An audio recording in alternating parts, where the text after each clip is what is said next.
Hello and welcome. I'm Nicola Maria Rose, the founder of HushAway and The PeacePath. Today's conversation is one I've been really looking forward to.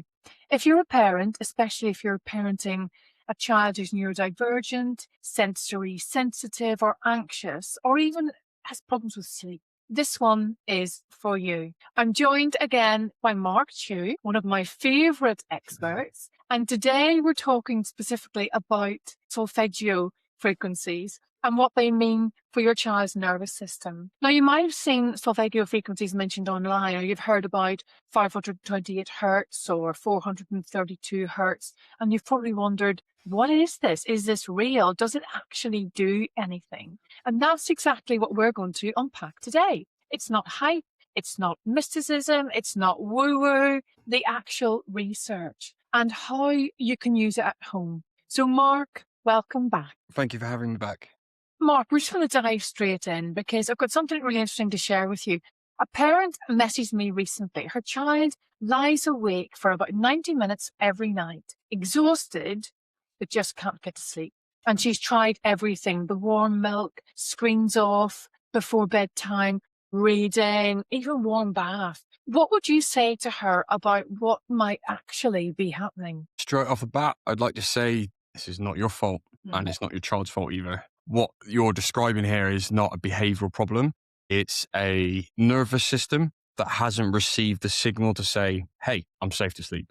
And I want to sit in that for a moment because so many parents, including myself, carry guilt about bedtime. We think we're doing something wrong. We've read every article, we've tried every tip, warm milk, screens off an hour before, reading together, dimming the lights, and none of it works. And the reason none of it's working is that all of those strategies target the conscious mind. They're asking the child to think their way into sleepiness. But for neurodivergent children whose nervous system is still in a heightened state at 8 o'clock at night, the thinking brain isn't running the show. It's the autonomic nervous system. So research published in the Applied Sciences of 2025 found that children with ADHD and autism experience significantly delayed sleep onset. It can be like 60, 90 minutes compared to the sort of 15, 20 minutes of neurotypical peers or siblings. And the driver is not behavioral, it's physiological. These children can have elevated levels of arousal in the evening with their nervous system still highly active. It can feel like they're still in daytime mode, still scanning, still processing, still alert to what's going on around them. And when the body's in that kind of heightened state, it can be significantly more difficult to fall asleep. The system is literally geared towards staying alert rather than winding down. If you think about it in simple terms, if there were a threat nearby, it wouldn't make sense for your body to fully relax. You wouldn't go and sleep if there was a saber-toothed tiger next to your tent. It's the same sort of mechanism that makes it harder to switch off at night, even when the child is absolutely eye-rolling exhausted. So the question becomes, how do we shift the nervous system from protection mode into rest mode when the child can't do it through sheer willpower? This is where I distinguish between what most families are currently trying and what I have found that actually works at a nervous system level. Like white noise can help by masking the environment, interruptions like a car driving past or a sibling in the next room, but it doesn't actively signal the nervous system to shift. Guided meditations require cognitive engagement. You have to listen to words, follow instructions, hold an image. And for a child whose prefrontal cortex is essentially in standby because their autonomic system is fully activated, that's another demand, not a solution. And stories, while beautiful and connecting, are content-based. They engage the language center of the brain. They can keep that cortex active rather than allowing it to power down completely. Dated research from 2025 on sleep onset association makes it really clear. Children who cannot self-soothe require external sensory cues to signal the parasympathetic shift, and frequency-based input can be more effective than content-based input because it bypasses the cognitive barrier. The frequency doesn't need the child to listen to it. It doesn't need them to understand it. It doesn't need their attention in any way, shape, or form. It enters through the ear, reaches the brainstem, and begins shifting the autonomic activity from sympathetic to parasympathetic.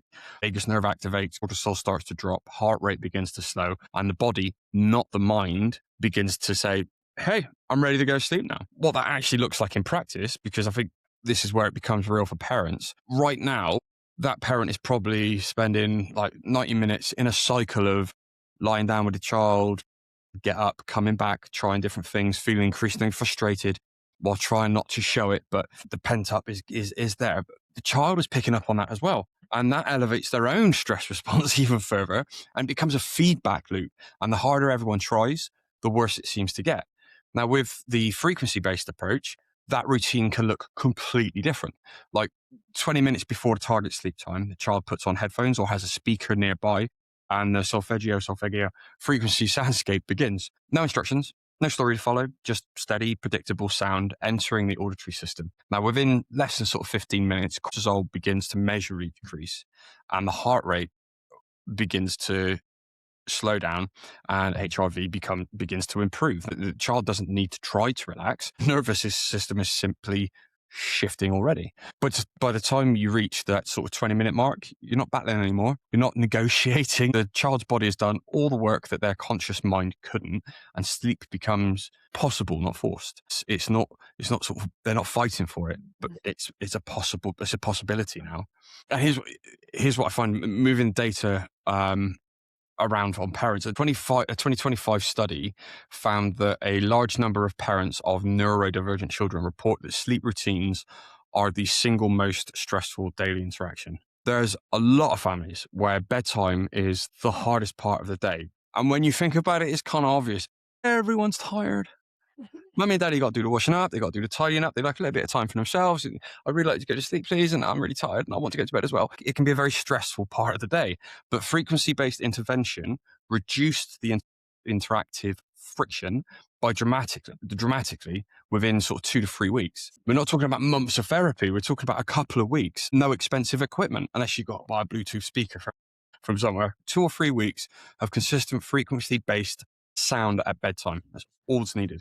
So what I'd say to this parent is you haven't failed. You're not failing. You haven't done anything wrong.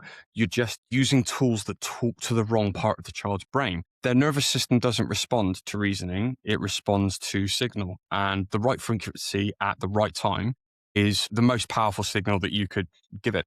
We're not talking about months of therapy or expensive equipment. Literally just 2 or 3 weeks of consistent frequency-based sound at bedtime.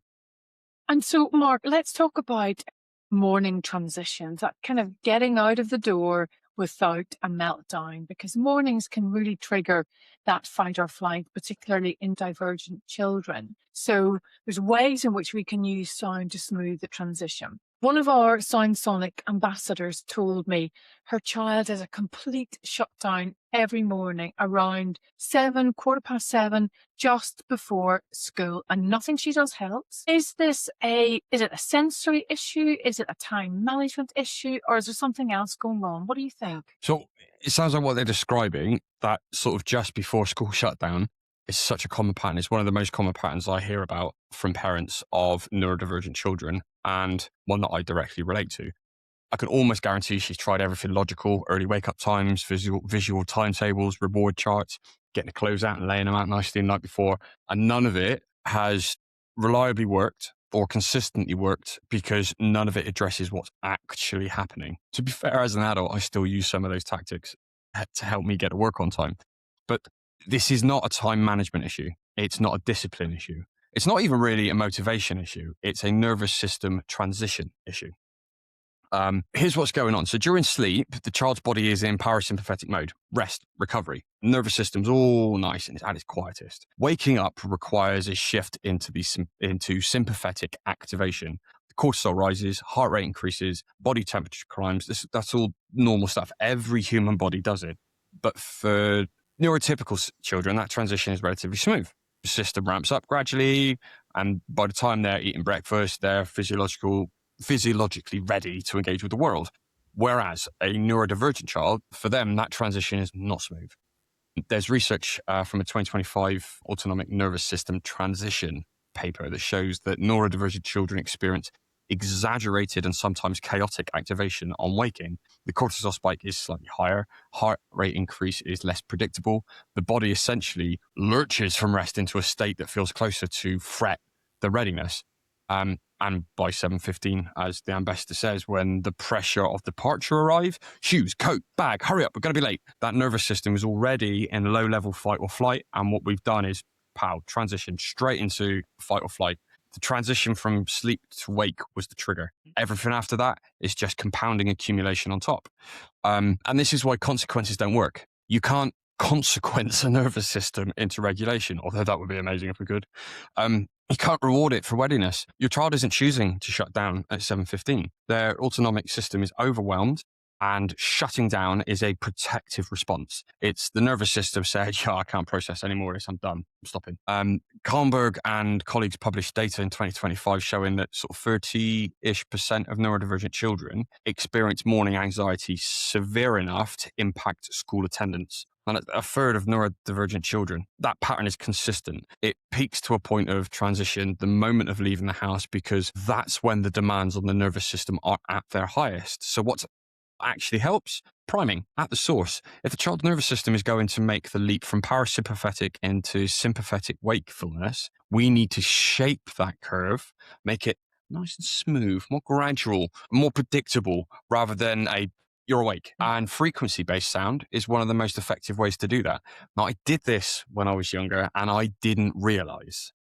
I had a clock that played morning music, it was called, and it got brighter and louder as I woke up. Now, retrospectively looking back on this after what I know, what it was doing was playing me a solfeggio tone and slowly increasing the light in the room. So my transition into sympathetic wakefulness was a steady progression rather than a snap. The practical version works like this. 20 minutes before children need to leave the house, you introduce a solfeggio frequency soundscape.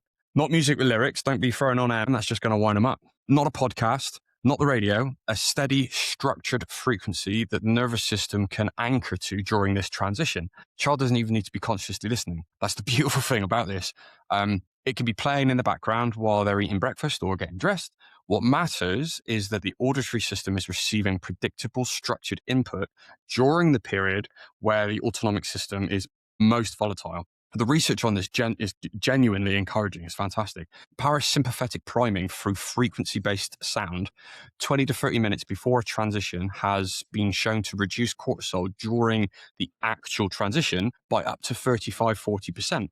That's not a subtle effect. That's the difference between a nervous system that's flooded and one that's manageable. And the impact on the family dynamic is significant. So a 2025 pilot study found that parents using frequency-based sound during morning transitions reported up to a 60% reduction in confrontational episodes within a couple of weeks, 2 to 3 weeks. Not fewer meltdowns because the parent handled it better, fewer meltdowns because the child's nervous system was in a different state when the inevitable pressure arrived. Now, I want to be honest, because I think honesty matters more than promise. This is not going to make morning perfect. You can't pop the magic music on and everything's butterflies. Neurodivergent children will still have hard mornings, an unfortunate inevitability, but there will still be days when the socks feel wrong, I've cut the toast the wrong way, the world's just too much. It's part of the territory, and I think any parent living this knows that to be true. But there's a meaningful difference between a meltdown and a manageable rough patch. A meltdown is the nervous system shutting down. I'm done. Whereas, and the child can't recover from it quickly. It's not something that you can just snap off. The parent is drained, and the rest of the day carries the kind of residue of that. A rough patch, however, a bit of a wobble that the child can move through because their baseline state is steadier. Frequency-based priming doesn't eliminate the wobble. It gives the nervous system enough stability to recover from it. And for that parent, your ambassador described, the one standing in the hallway at 7:15, watching her child shut down and feeling completely helpless, that difference is everything. Thanks, Mark.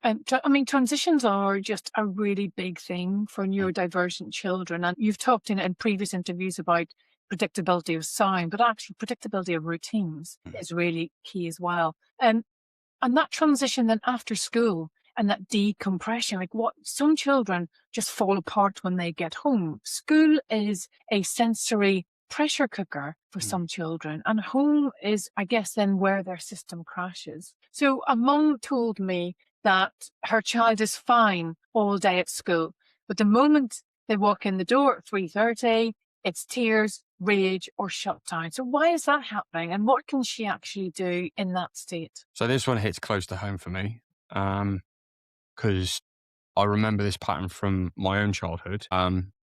Although nobody had the language for it back then. Well, they had language, but it wasn't the right language. You manage to hold it together all day, and the second you're somewhere safe, everything just comes flooding out. Now, as an adult with ADHD, I still experience a version of this. The difference is I now understand what's happening. And as an adult, I have tools to manage this. I have learned developmental skills to cope with it. A child doesn't have that. Children don't have that. So to explain what's going on here, because once parents understand this, it will reframe that 3:30 explosion, that after school ignition. School is, for the nervous system perspective, like you said, a pressure cooker. It's relentless. 6 hours of sensory input, fluorescent lighting, background noise, 30 other children, the hum of the ventilation system, unexpected fire bells, chairs scraping, someone dropping a pencil tray. And on top of that, there's the social processing, reading facial expressions, navigating friendships, understanding unspoken rules, managing group dynamics.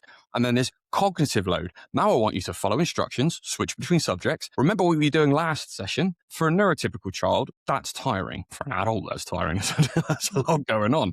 But for a neurodivergent child, it's a full autonomic marathon. Every single one of those inputs that I've just said requires processing. And for a neurodiverse nervous system, processes more intensely, puts more effort into it, but with less filtering and fewer breaks. And this is the critical bit. Research from Kleinberg and colleagues in 2025 describes what's happening during that marathon. The child is masking. I'm sure that's a word quite a few of us are familiar with. They're suppressing their autonomic response to get through the day, just to survive. They're using enormous amounts of cognitive and nervous system energy just to appear regulated, just to sit still for an hour, to respond appropriately, to not react to every sound that's driving them mad. 3 desks away. They're managing costs, everything. The drain is magnificent. So by 3:30, the parasympathetic reserves are depleted. There's nothing left in the tank. And the moment they walk through the door, the moment they're somewhere safe, with someone safe, that suppression stops, the mask drops, and you can see the response I'm having. The nervous system doesn't just gradually unwind. It crashes, it dumps. And that's the bit I really want parents to hear. What looks like bad behavior is the complete opposite. It's unfaltered trust. The child isn't choosing to rage or cry or shut down at you. They're finally in a safe enough place where they can let that dysregulation show. They've held that together all day for everyone else. You are the person they trust enough to fall apart with. There's cortisol data from 2025 that backs this up. Neurodivergent children show artificially flattened cortisol curves during school hours, meaning that they are actively suppressing their stress response to function in an environment. And there's an acute cortisol elevation upon home arrival. That suppression lifts, the stress hormone surges, and the child experiences what feels like an emotional tidal wave. Everything that they've been holding back all day, tsunami hits them as soon as they get home. And that's where the problem lies, because home is where the truth finally comes out.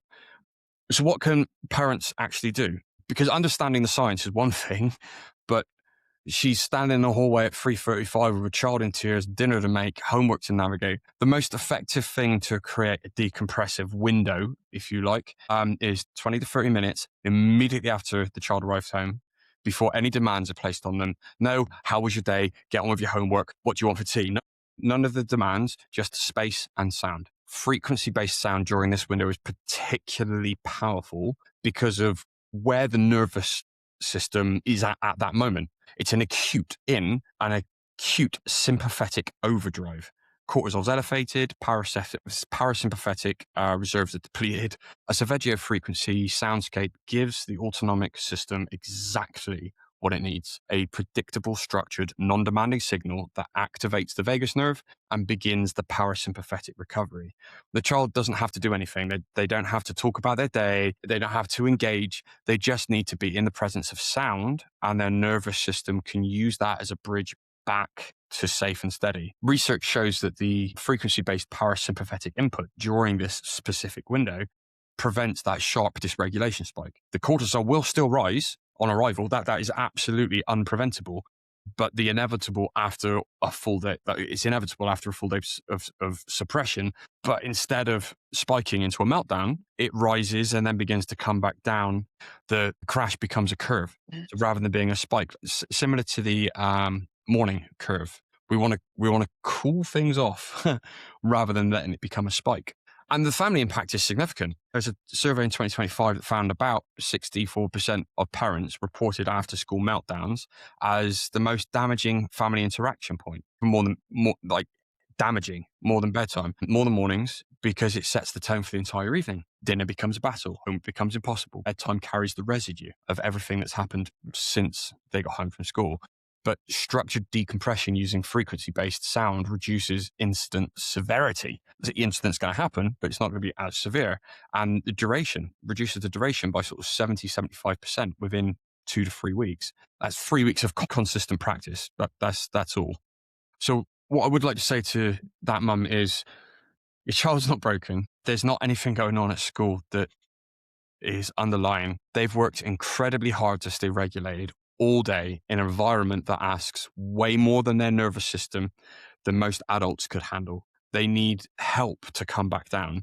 And the most loving thing you could do at 3:30 is not ask them anything. Just let the sound do the work. The conversation can, and I promise you will come later, and then homework. But right now, the nervous system just needs to land. Remember the curve. We're just trying to curve off that spike and help them settle. There's something really beautiful about what you just said. And I know obviously you got emotional. When I had the nursery, we would have parents who would come and pick children up. And I remember this one parent saying, "Oh, how was she today?" And I said, "Well, she was an absolute angel," because she was an absolute angel. And Mum said, "Well, why then does World War III happen when she gets home?" I think at the time we thought, well, she's just pushing boundaries. She's 3 years old. But actually, there was something deeper probably going on. And the most beautiful thing is that the parent thinks doing something wrong. And actually, it's because the child is coming on to a place that she trusts. And it's home. And it's beautiful. It really is beautiful. So we've talked about transition to school. We've talked about transitions coming home. Then, of course, there's this really high noise, high stimulus environment that we live in. So let's talk about sensory overload in public places like the supermarket or the restaurant or, in the pub at a birthday party on a Saturday afternoon. Speaking with a parent yesterday, actually, she said that she just cannot take her child shopping anymore. The noises, the people, the lights, they either have a meltdown or they refuse to go. And of course, every sound is amplified in those big spaces. So what can she do in a situation like that? I think every parent of some neurodivergent children knows that feeling. You're standing in a cereal aisle of Tesco's. Other shops are available. And you can see it building. The eyes are starting to widen, the body's starting to stiffen, the hands going up to the ears. And you've got like 90 seconds before everything falls apart. And the worst part isn't the meltdown. I certainly wasn't for me. It's the looks, the judgment from strangers, the feel of inadequacy, the thought that people are thinking that your child's being naughty and that you're not managing it. I mean, it is. So first I want to validate something clearly. Public spaces are genuinely, measurably overwhelming for neurodivergent children. They are genuinely measurable and overwhelming for me as a neurodivergent adult.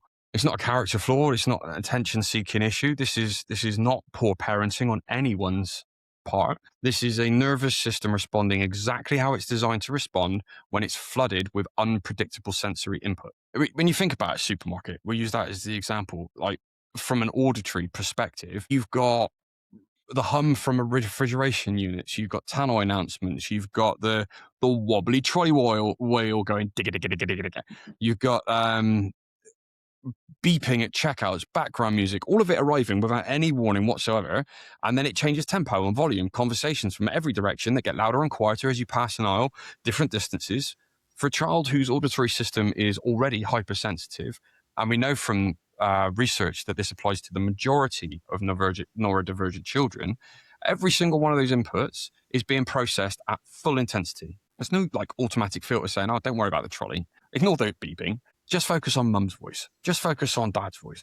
The nervous system is treating all of it as potentially relevant and all of it as potentially threatening.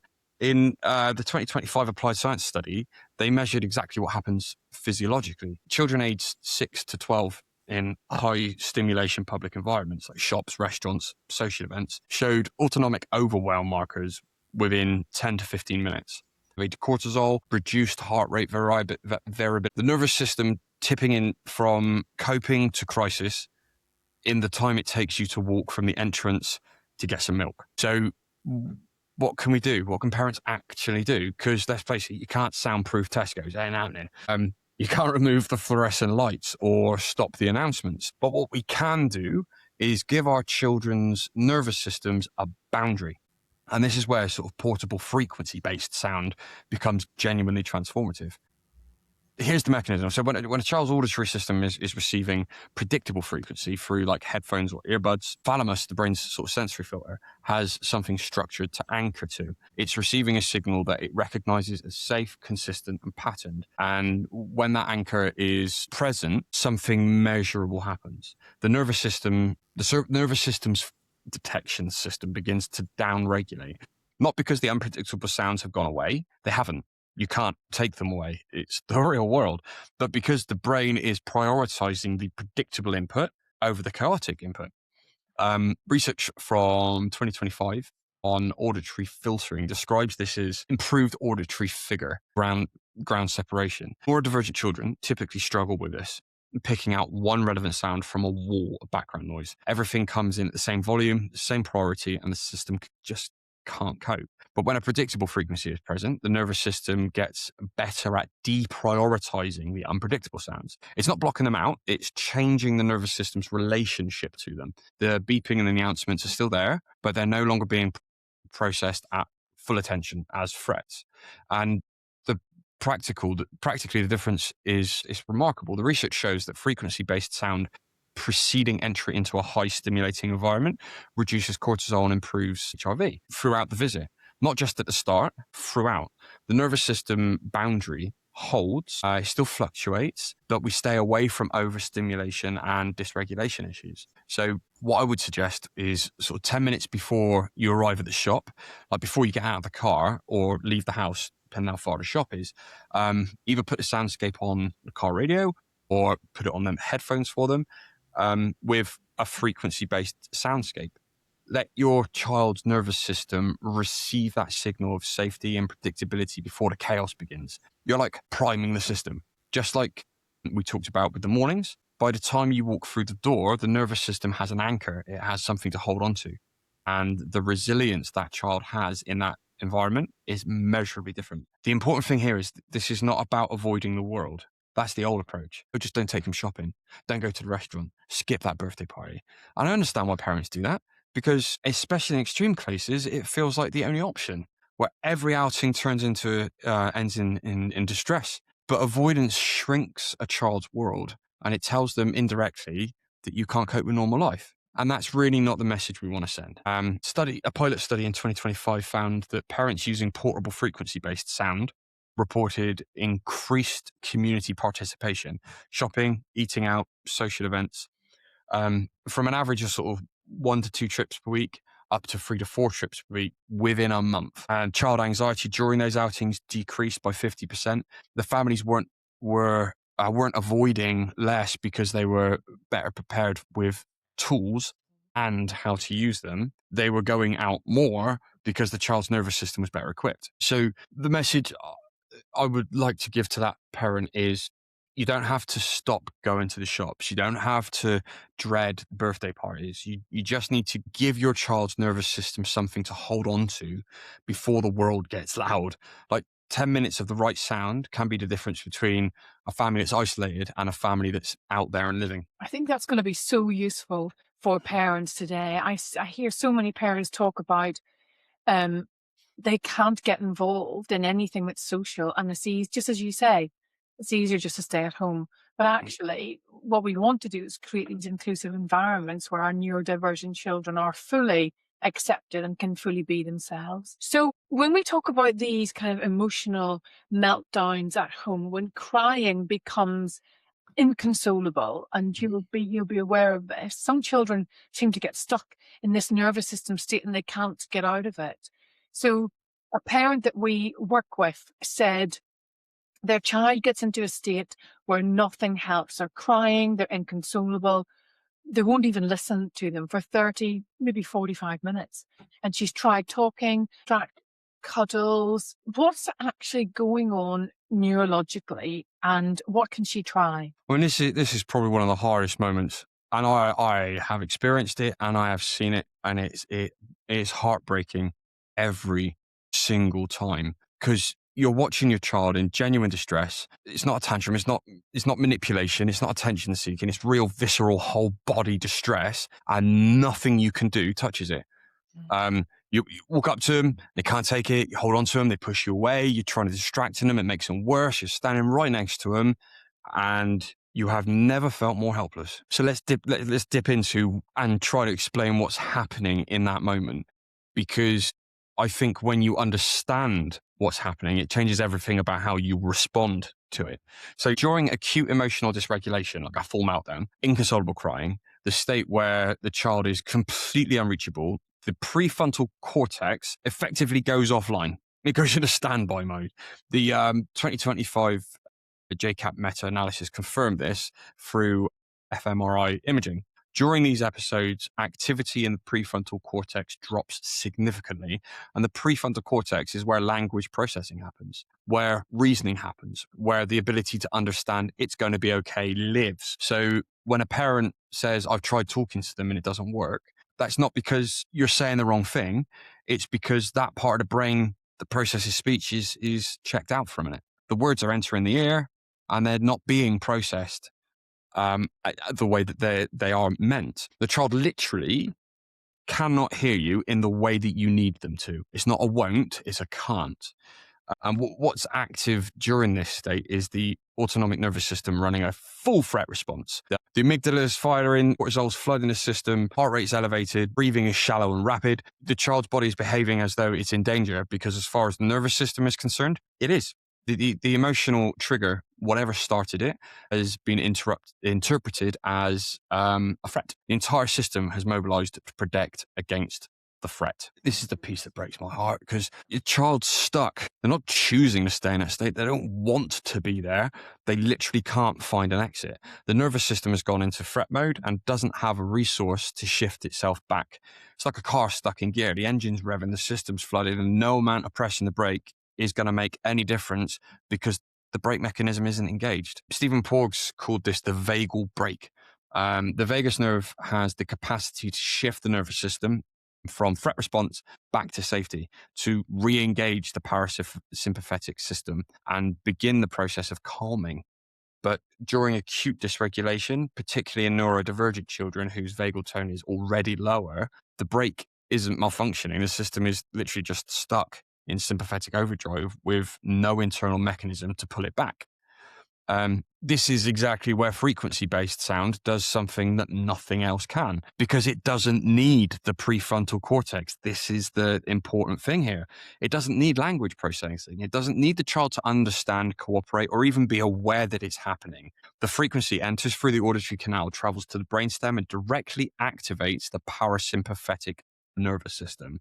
It literally re-engages the vagal brake from the outside when the child's own system can't do it from the inside. And there's data on this. Porges vagal brake research, validated again in 2025, shows that frequency-based parasympathetic activation during acute episodes softens dysregulation significantly. Not a marginal improvement. It can cut the episode by 60 or 70%. From 3/4 of an hour of inconsolable distress to 1/4 of an hour. Now, for a child, that's significantly less time to be trapped in a state that frightens them. And for us, for the parents, that's the difference between a crisis that consumes the entire evening and a difficult moment that the family recovers from. Crisis innovation study in 2025 went even further. Frequency-based sound during acute meltdowns reduced episodes duration by 60 to 70%. It reduced parent stress by 50%, and this is finding, I think, what matters most, reduced the risk of escalation to aggressive or self-injury by 40%. Now, I personally have friends who benefit from this because when dysregulation amplifies, aggression and self-injury are a genuine concern. Um, if a child is stuck in threat mode for 45 minutes, the risk of that episode escalating is significant. The longer the nervous system stays in that state, the more extreme the protective response will become. Shortening that episode doesn't just reduce stress, it reduces potential harm. So practically, what does this look like for a parent? Well, in the middle of a meltdown, you're not going to hand a child headphones. Let's be serious. They're not going to tolerate that. But you can have a speaker nearby or grab your phone. You can have the frequency-based soundscape ready to play. You don't need to direct your child's attention to it. We're not saying, oh, look. We are literally just making the sound present in the room. The auditory system will pick it up, the brainstem will process it, and the vagal nerve will begin to respond automatically. And gradually, not instantly, gradually the nervous system will start to shift. It's highly likely that the child won't even notice that they won't notice the sound at a conscious level. And that's absolutely fine, because it's not about conscious engagement. It's about giving the autonomic system an external signal of safety when it can't generate one itself internally. The frequency says, hey, it's all good. Something predictable's here and something safe is coming. And here is something that you can focus on. And slowly the vagal brake re-engages, the cortisol begins to drop, the breathing deepens, the crying softened, and that child comes back to a safe where you can embrace. Quite importantly, what I'd like that parent to know more than anything else is your child's not being difficult. They're certainly not doing it to you. They are trapped. The nervous system is stuck in a state that it can't get out of on its own. And frequency-based sound can help unstick it. Not by reasoning with the storm, but by reaching underneath it to the part of the body that's waiting for permission to feel safe again. Thank you, Mark. Another fascinating conversation with you. I think what parents will take from this is that frequencies aren't something that's complicated and you don't need special equipment for, and you don't need to spend lots of money on. They're already woven with HushAway, into the stories, the soundscapes, and the affirmations that are all sitting inside the sound sanctuary, which has been designed specifically to support children's nervous systems without them even realizing it. And that's the beauty of all of this.